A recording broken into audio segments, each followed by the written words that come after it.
सियाचिन,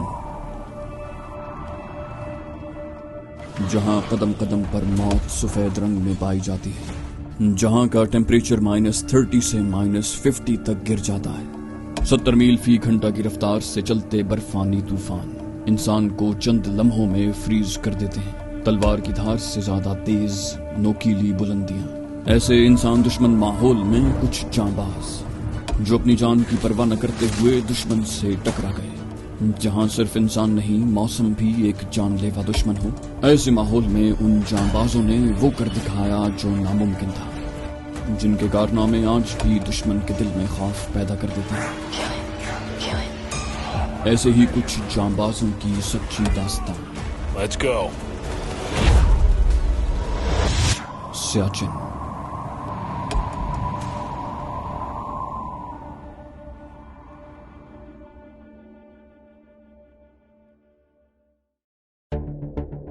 बरामदे के कोने में लगे हुक से प्रदीप ने राधिका की गाड़ी की चाबी निकाल ली।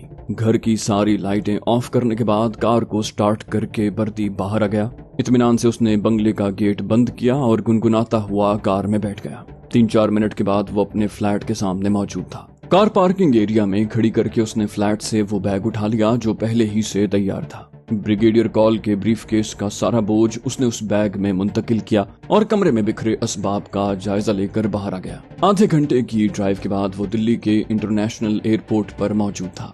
गाड़ी उसने पार्किंग की बजाय जानबूझकर उस एरिया में खड़ी की थी, जहां से अगले 15-20 मिनट के बाद दिल्ली की ट्रैफिक पुलिस का लिफ्टर उसे उठाकर ले जाता। अपना बैग निकालकर उसने लापरवाही से दरवाजा बंद किया और डोमेस्टिक फ्लाइट काउंटर की तरफ चल दिया। दिल्ली से एयर इंडिया की नाइट कोच मद्रास जाने के लिए तैयार थी। अगर उसके पास फर्स्ट क्लास का टिकट न होता तो शायद उसे सिक्योरिटी वाले लाउंज में ही ना घुसने देते। टिकट काउंटर पर खड़ी होस्टेस ने उसे कार्ड थमाया। सर, ये आपका बोर्डिंग कार्ड। वो बोला थैंक यू। उसने अपने पीछे नजर डाली जहां बमुश्किल इकोनॉमी क्लास की कतार में 3-4 मुसाफिर चांस लेने खड़े थे। काउंटर वाली लड़की ने उसे मुतवज्जे किया, बैगेज सर। उसने मुस्कुराते हुए लड़की की तरफ देखकर कहा, नो, ओनली मी। मेजबान खातून ने मुस्बत जवाब दिया, you are welcome sir. Pradeep उसे खुदा हाफिज कहकर आगे बढ़ गया। फर्स्ट क्लास के मुसाफिरों की बस में सवार होने वाला वो आखिरी मुसाफिर था। उसके जहाज में बैठने के बमुश्किल 15 मिनट के बाद जहाज टेक ऑफ कर गया। रात 1 पहर बीत चुकी थी जब वो चेन्नई के हवाई अड्डे पर उतरा, जहां इंटरनेशनल फ्लाइट्स की आमद का वक्त होने की वजह से लाउंज मुसाफिरों से खचाखच भरा था। लाउंज के बाहर बरामदे में आकर उसने फिर इंडियन एयरलाइन के काउंटर की तरफ बढ़ना शुरू किया, जहां लखनऊ के लिए किसी लेट फ्लाइट का ऐलान हो रहा था। ये फ्लाइट जिसे शाम 6 बजे जाना था अब रात के 2 बजे जा रही थी। चंद लम्हे उसने रुककर कुछ सोचा, फिर दिल ही दिल में इरादा करने के बाद किस्मत आजमाई के लिए काउंटर की तरफ चल दिया। उसने सांवले रंग और तीखे नकूश वाली लड़की की तरफ मुस्कुराते हुए देखकर कहा, फर्स्ट क्लास की एक टिकट। वो बोली, यस सर। बेफिक्र रहिए, आधा जहाज खाली है। टिकट लेकर वो भागता हुआ दोबारा लाउंज में दाखिल हुआ, जहां लखनऊ के जहाज का मुसाफिर जानकर उसे जबरदस्त प्रोटोकॉल दिया गया, क्योंकि उसने सफर भी फर्स्ट क्लास से करना था। लखनऊ के हवाई अड्डे पर उतरने तक उसकी नींद पूरी हो चुकी थी। हवाई अड्डे से उसने एक पीसीओ से लंदन के लिए कॉल मिलाई और दूसरी तरफ से लाइन मिलने पर अपने किसी अंकल को बताया कि वो लखनऊ पहुंच चुका है, जहां खाला अम्मा से औकात के बाद वापस जल्दी घर जाना होगा। दूसरी तरफ से सामान की खबर पर उसने हाँ में जवाब दिया तो उसे वंडरफुल कहकर सिलसिला मुनक़ता कर दिया गया। अब उसे किसी भी होटल में कमरा लेकर होटल का नाम और कमरे का नंबर बताना था। ये मरहला भी अगले आधे घंटे में तय हो गया और सुबह होने के बाद वो अपने कमरे में लंबी तान गर्स हो गया। होटल मैरियट उस शहर का शायद बेहतरीन होटल था। उसने वहाँ ठाकुर अमर सिंह के नाम से कयाम किया था और उसे सोए अभी बमुश्किल 1 घंटा ही हुआ था जब सरहाने रखी फोन की घंटी बजने लगी। नींद से डूबी आवाज में उसने हेलो कहा। दूसरी तरफ लंदन वाले अंकल मौजूद थे। माजरत के बाद कहा गया, मुझे इल्म है तुम बेआराम हो रहे हो, लेकिन मुतमईन रहो, दोपहर 12 बजे तक सोते रहो। उसके बाद रणबीर सिंह तुम्हारे पास पहुंच जाएगा, सामान उसे दे देना। प्रदीप ने कहा, राइट अंकल, और फोन रख दिया। आमद के 1 घंटे के बाद ही जब उसके लिए लंदन से कॉल आई तो होटल इंतजामिया ने उसे फौरन वीआईपी समझ लिया। नींद अब उसे कहाँ आती। थोड़ी देर करवटें बदलने के बाद उसने बाथरूम का रुख किया और तैयार होने के बाद जब होटल के डाइनिंग हॉल में नाश्ते के लिए गया तो वहाँ खासी रौनक लगी हुई थी। नाश्ते से फारिग होकर वो दोबारा कमरे में आ गया, जहाँ उसे 12 बजे तक का वक्त गुजारना था। یہ وقت اس نے ٹی وی دیکھنے اور اخبارات پڑھنے میں گزارا۔ ٹھیک 12:30 بجے رنبیر سنگھ اس سے ملاقات کے لیے پہنچ گیا۔ یہ بھی اس جیسا ہی نوجوان تھا جس نے ٹھاکروں کی طرح بڑی بڑی مونچھیں رکھی ہوئی تھی اور اس سے کچھ زیادہ ہی باروب دکھائی دینے لگا تھا۔ کاؤنٹر سے فون کرنے کے بعد وہ اس کمرے میں آ گیا جہاں دونوں نے بغل گیر ہو کر ایک دوسرے کا استقبال کیا۔ اس نے اپنے بیگ سے فائل اور ایک لفافہ نکال کر رنبیر سنگھ کی طرف بڑھا دیا۔ الحمدللہ پہلے ہی مرحلے پر کامیابی ہوئی۔ رنبیر سنگھ بولا، مبارک ہو دوست۔ اس نے فائل اپنے ہاتھ میں پکڑے بریف کیس میں بغیر دیکھے بند کر لی۔ پردیپ کے ساتھ چائے پینے کے بعد وہ جس طرح آیا تھا اسی طرح اطمینان سے چلا گیا۔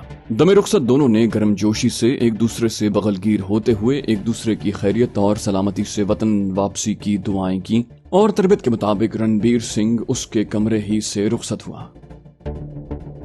بریگیڈیئر کال کی آنکھ کھلی تو اسے اپنے جسم میں عجیب سے درد کا احساس ہوا، جیسے اس کا جسم ٹوٹ رہا ہو۔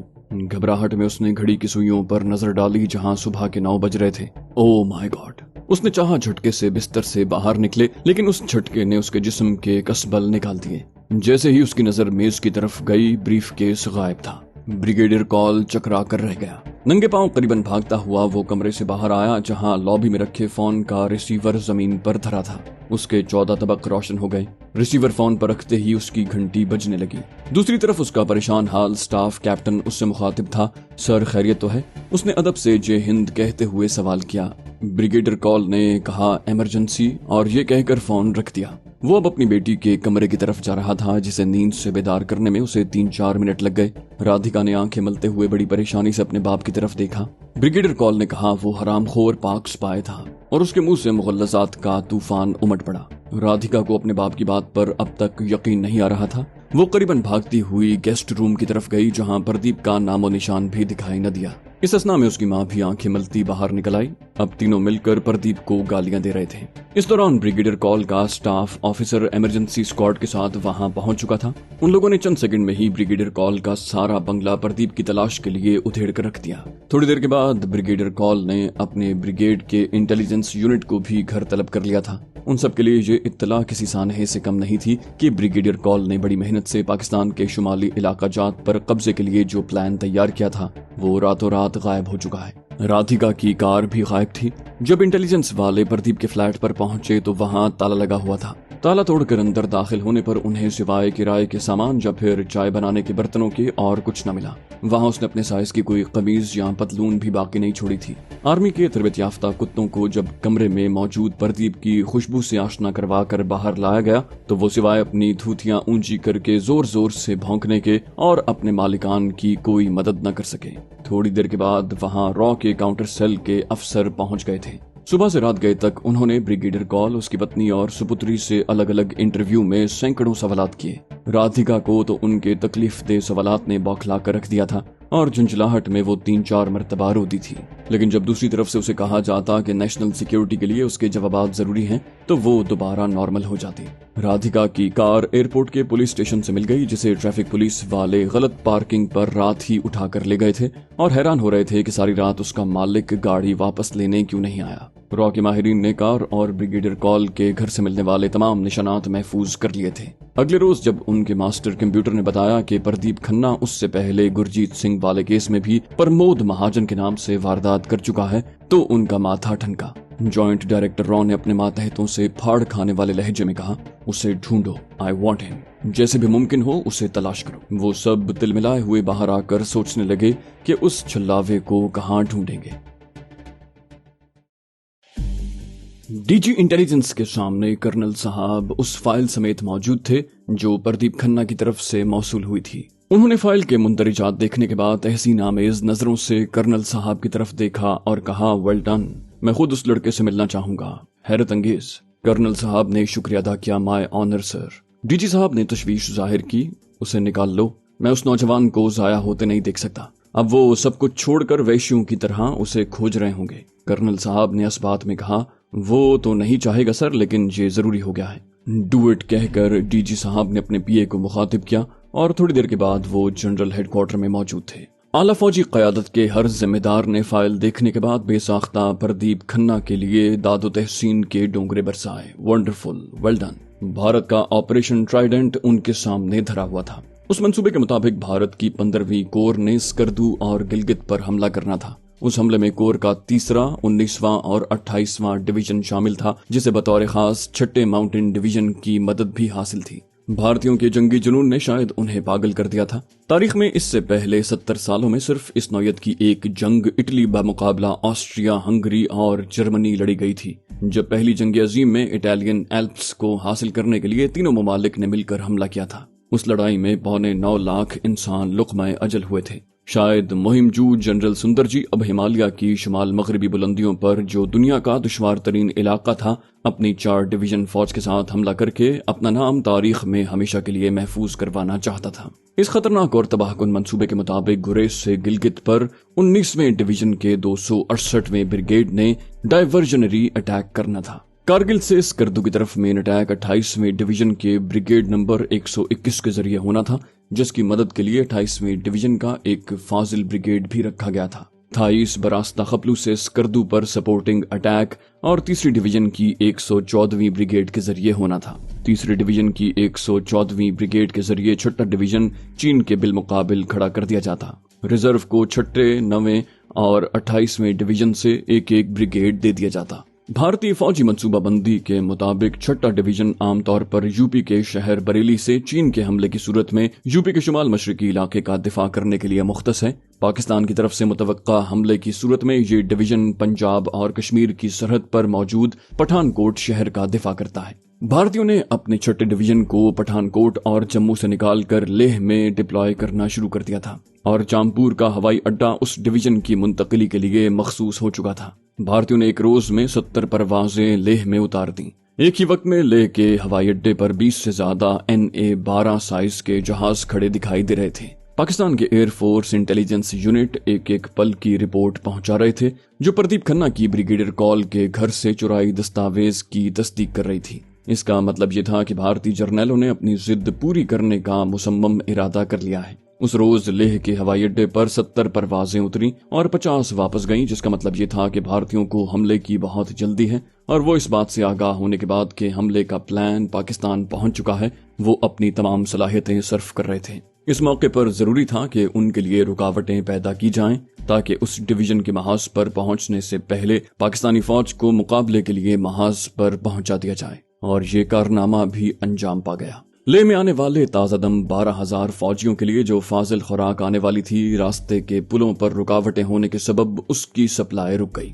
भारतीयों के लिए ये खबरें बड़ी परेशान कुन थीं कि उस इलाके में मकामी सतह पर पाकिस्तानी एजेंसियों ने उनके लिए ट्रांसपोर्ट के मसाइल खड़े कर दिए थे। इन मसाइल की वजह से उनके हमले की तारीख लेट हो गई। पहले 6 फरवरी का दिन मुकर्रर हुआ, फिर 8 फरवरी सुबह 4:30 बजे हमले का वक्त मुकर्रर किया गया, लेकिन उसी रोज दोपहर 3 बजे तक पाकिस्तान की जवाबी मंसूबाबंदी ने भारतीयों की कमरे हिम्मत तोड़ दी और उन्हें बादल नखास्ता हमला मंसूख करना पड़ा। इस हमले को मंसूख करवाने में अहम किरदार पाकिस्तानी जवाबी मंसूबाबंदी के माहिरीन ने अदा किया। दुश्मन की चाल को समझते हुए पाकिस्तानी जर्नैलों ने आर्मी एविएशन का बेहतरीन इस्तेमाल किया और 4 दिनों में C-130 जहाजों की करीबन 300 परवाजों के जरिए स्कर्दू में 3 ब्रिगेड फौज उतार दी। फौजी तवाजुन भारत के खिलाफ हो चुका था। भारतीयों के लिए अब सिवाय वापसी का सफर इख्तियार करने के और कोई रास्ता बाकी नहीं बचा था। पाकिस्तान ने शानदार जवाबी मंसूबाबंदी करके पंजाब की तरह इस सरहद पर भी भारतीयों को बौखला कर रख दिया। शुमाली इलाका जात में पाकिस्तान आमतौर पर 3 ब्रिगेड फौज रखता है,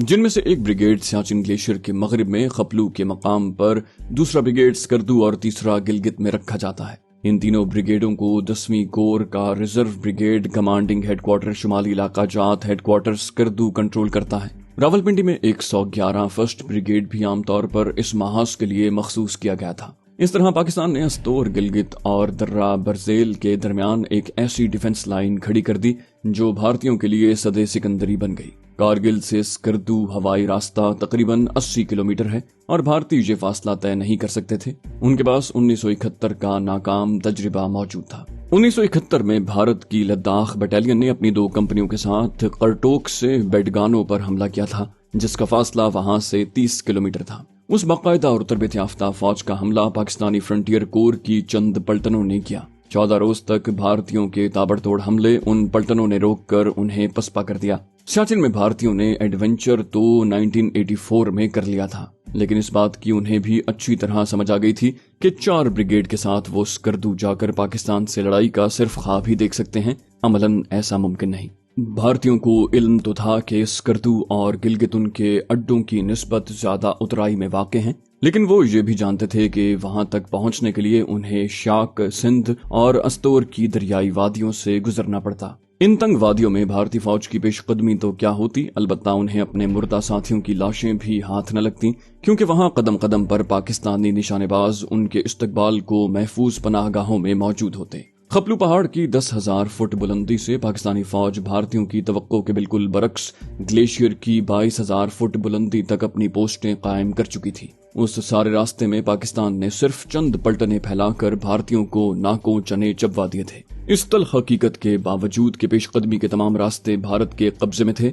भारतीयों की पेशकदमी नामुमकिन बनाकर पाकिस्तान ने भारतीय चौकियों पर हमले शुरू कर दिए। ब्रास टैक्स और खुसूसन ऑपरेशन ट्राइडेंट की नाकामी ने भारतीयों की बौखलाहट और गुस्सा दो चंद कर दिया। सियाचिन में भारतीय फौज के कारनामों की खबरें भारतीय प्रेस में शाया होती तो फौज का मोराल मजीद गिरने लगता। इन खबरों में उमूमन यही बताया जाता कि सियाचिन महाज पर जाने से बचने के लिए फौजी क्या क्या हरबे इस्तेमाल करते हैं और किन किन हीले बहानों से अपनी जान छुड़ाते हैं। भारतीय प्रेस ने सियाचिन की मुहिम को फौज की ज़हनी अय्याशी से ताबीर करना शुरू कर दिया था, क्योंकि भारतीयों ने जिन मकरू अज़ाइम के साथ सियाचिन पर हमला किया था उससे उन्हें बमुश्किल 5% कामयाबी भी हासिल न हुई थी। बेपनाह माली अखराजात, खतरनाक मौसम से होने वाली हलाकतें और पाकिस्तानियों के हाथों मरने वाले भारतीयों की लाशें जब उनके घरों में पहुंचती तो नजदीक दूर के इलाकों में कोहराम मच जाता। सियाचिन में जिस्मानी तौर पर नाकारा होने वाला हर भारतीय फौजी चलता फिरता इश्तिहार बन जाता। वो जहां भी जाता फौज की बदनामी उसके हमरा होती। इन हालात ने भारतीय जर्नैलों को बहुत जिच कर दिया था। ऑपरेशन ट्राइडेंट की नाकामी ने भारतीय जवानों की रही सही कमर हिम्मत तोड़ दी और वो ये सोचने पर मजबूर हो गए कि उनके अफसरान ने उन्हें हमेशा के लिए बर्फ की अंधी कब्र में उतार दिया है, जहां से बाहर आने का रास्ता कोई नहीं। बिलाफोंडला सेक्टर में मौजूद कायद ओपी ने भारतीयों को परेशान करके रख दिया था। वो उस पोस्ट के कयाम से बिल्कुल गैर महफूज होकर रह गए थे। अब भारतीय रात को सफर करते हुए डरने लगे थे। 30 अप्रैल 1987 को फर्स्ट कमांडो बटालियन की शाहीन कंपनी ने कमाल कंपनी से कायद पोस्ट और कायद ओपी का चार्ज संभाल लिया। उस वक्त नायक यूनुस और 2 जवान कायद ओपी पर और एक ऑफिसर, एक जेसीओ और 8 जवान कायद पोस्ट पर मौजूद थे। शाहीन कंपनी के चार्ज लेने के 3 दिन बाद अचानक मौसम के तेवर खतरनाक हद तक तब्दील हो गए। तूफानी हवाओं की रफ्तार 70 से 100 किलोमीटर फी घंटा होने लगी, जिसके बाद शदीद बर्फबारी शुरू हो गई। इस बर्फबारी में कायद ओपी पर नस्ब इग्लू, जिसकी ऊंचाई करीबन 6 फुट थी, बर्फ में धंस गया। नायक यूनुस जो इग्लू में मौजूद थे बर्फ के अंदर इग्लू समेत धंस गए। उसके साथ ही भारतीयों ने कायद पोस्ट पर गोलाबारी शुरू कर दी, जिससे कायद पोस्ट पर मौजूद जवानों के लिए कायद ओपी तक कुमक पहुंचाना बिल्कुल नामुमकिन हो गया। नायक यूनुस शेरदिल कमांडो थे, उन्होंने हिम्मत हारना नहीं सीखा था। उन्होंने अपने हवास बहाल रखे, जबकि उनके साथ मौजूद दोनों कमांडोज जवानों ने उस तबाहकुन और जानलेवा मौसम में उन्हें बर्फ से निकालने के लिए अपनी जिद्दोजहद जारी रखी। उन्हें अपनी जान पर खेलते 48 घंटे गुजर गए थे। उन 48 घंटों में नायक यूनुस और उसके साथियों ने आंख नहीं झपकी थी। नायक यूनुस जानते थे कि अगर उन्हें नींद आ गई तो फिर उनकी आंखें कभी नहीं खुल पाएंगी। वो इग्लू के अंदर से अपने साथियों और पोस्ट वालों को अपनी जिंदगी की इत्तला देते रहते। 2 रोज बर्फबारी का शदीद तूफान जारी रहा। तूफान इतना शदीद था जिसके सामने भारतीय गोलाबारी भी बेवक्त होकर रह गई थी। 2 रोज बाद जब मौसम की कहरनाकियां कुछ मांद पड़ी और पोस्ट से ओपी तक पहुंचने की कोई सूरत दिखाई दी तो नायब सूबेदार अता मोहम्मद और उनके 4 जवानों को इस मिशन के साथ ऊपर भेजा गया कि वो इग्लू को बाहर निकालें और नायक यूनुस की जान बचाने की हर मुमकिन कोशिश करें। नायब सूबेदार अता मोहम्मद और उनके साथी रस्सों के जरिए जब ओपी तक पहुंचे तो वहां मौजूद दोनों कमांडोज जो बर्फबारी में 48 घंटे से जिंदगी और मौत का मार्का लड़ रहे थे, अपने साथी नायक यूनुस को बचाने के लिए सरगर्म अमल थे। उनकी जुर्रत और चांबाजी ने नायब सूबेदार अता मोहम्मद और उनके साथियों का हौसला दो चंद कर दिया। उन्होंने सबसे पहले जवानों को तिब्बी इमदाद दी, जिसके बाद वो अपने काम में जुट गए। नायब सूबेदार अता मोहम्मद ने बिलाखिर मौत को पछाड़ दिया और एक नाकाबिल यकीन जिद्दोजहद के बाद अपनी जान पर खेलते हुए बिलाखिर उन्होंने इग्लू बाहर निकाल लिया और उसके साथ ही गुज़श्ता 50 घंटों से उसमें फंसे नायक यूनुस की जान भी बचा ली। नायक सूबेदार अता मोहम्मद का ये कारनामा नाकाबिल फरामोश था, लेकिन कुदरत अभी उनसे एक और बड़ा कारनामा अंजाम दिलवाने जा रही थी। अल्लाह ने उन्हें एक अजीम तरीन मनसब के लिए मुंतखब कर लिया था।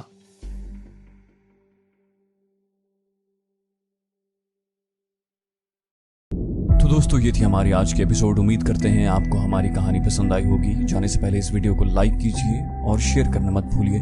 कमेंट करके हमें बताइए कि आपको हमारी वीडियो कैसी लगी, और अगर अभी तक आपने इस चैनल को सब्सक्राइब नहीं किया तो इसे सब्सक्राइब कीजिए और बेल आइकन दबाकर ऑल नोटिफिकेशंस ऑन कर लीजिए,